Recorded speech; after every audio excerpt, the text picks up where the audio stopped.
मु अनाचरण खटुआ रेहामा जगतसिंहपुर तुम समस्त को स्वागत करुच्ची यही कार्यक्रम एठारे आज आम पंचम श्रेणी साहित्य बहीर गोटे पद्यावृत्ति करवा से पद्यटी को आम नहींचे जहाँकि पंचम पाठर फूल पद्यटी यह कवि मृत्युंजय रथ लिखिं आम आज आवृत्ति करवा एवं आवृत्ति सहित अभिनय करवा तेरे चल आम पद्यटी को आवृत्ति करवा तुम्हें जदि तुम मन को ये आवृत्ति बा स्वरटी को जदि तुम पसंद न हो ताहले तुम्हें निजे निज मन मुताबक गीतटे बोली पार ताहले आस आम पद्यटी को बोलिबा। मो बास गछरे लटा बुदारे साग शिउली रे घास हुडारे मुथाए पर्वते जल स्थल रे बने उपवने कूल कंदरे मुथाए कुंजरे मंदिर पासे संज सकाळ रे मु फुटी बासे मो रूप सुंदर केते निर्मल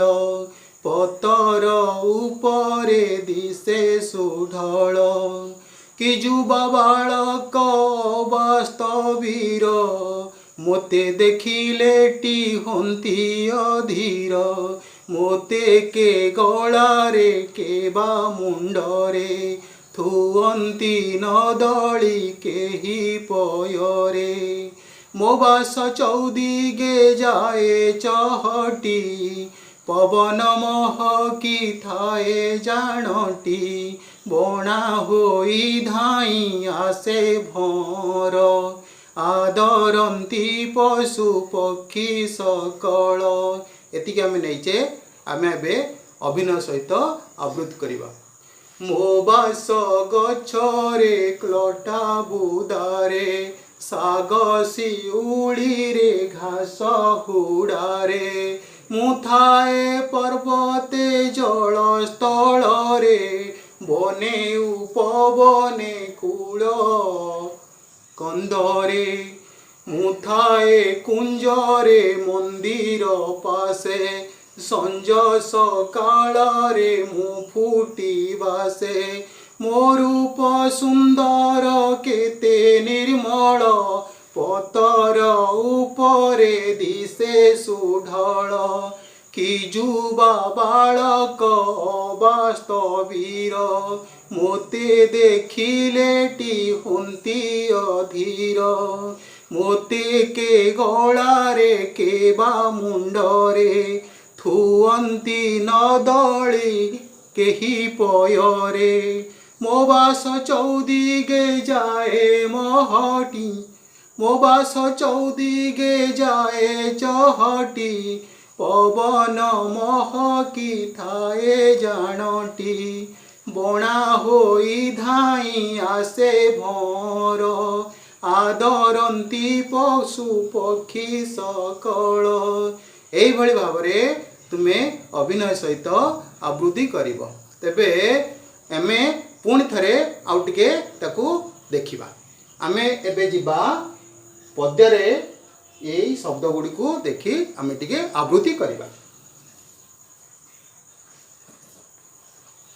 मो बास गछरे लटा बुदारे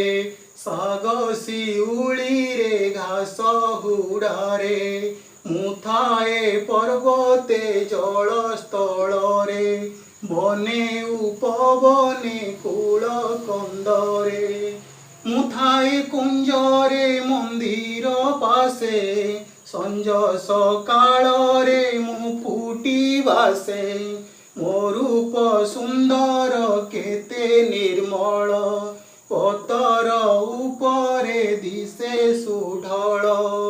कि युवा बालक वास्तवीर मोते देखिले टी हंती अधीर मोते के गलारे के बा मुंडरे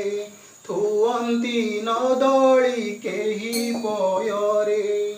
मो बास चौदिगे जाए चहटी पवन महकी थाए जानटी बणा होई धाई आसे भर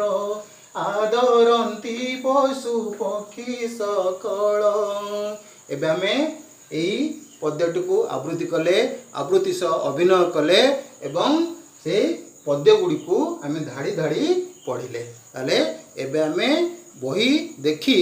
ए सबुटू आउ थरे आवृत्ति करिबा आवृत्ति सहित अभिनय करिबा एटा को तुमे अभ्यास करिबो एवं अभ्यास कला बेले स्वर धरी गीतटी भल भाबरे बोलिबो ताले धन्यवाद। आगामी अध्याय रे आउ जो शब्द गुड़िक सब रहिला आउ जो पद्य गुड़िक सब रहिला ताको आमे आउ थरे टिके बोलिबा एति पई धन्यवाद।